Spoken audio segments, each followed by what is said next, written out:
Welcome to this week's Ice Cream Social. Today we're going to be talking about Instagram content hacks. So the first hack is actually using the correct colors for more engagement.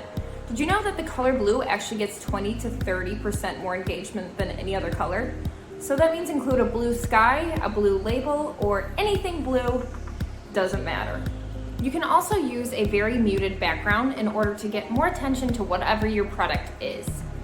So if you have a white or black or a gray background and a pop of color, people are more likely to view it. Show live subjects. People are more likely to react to a person or an animal instead of just a product in a photo. We all know to use hashtags. It's just a thing. Hashtag. So use a hashtag that is within your niche.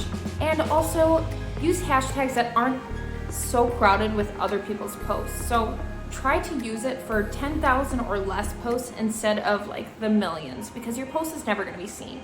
Try and write a captivating caption.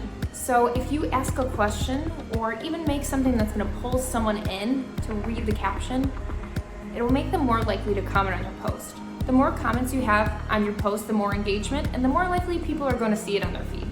Try and keep your feed consistent. So if somebody goes to your page, they can see a clear color code and everything looks nice and branded. Use good quality photos. Nobody's gonna like your photo if it's grainy and oversaturated. So use those iPhone cameras, friends. Thanks for watching this week's episode of Ice Cream Social. I hope these hacks helped.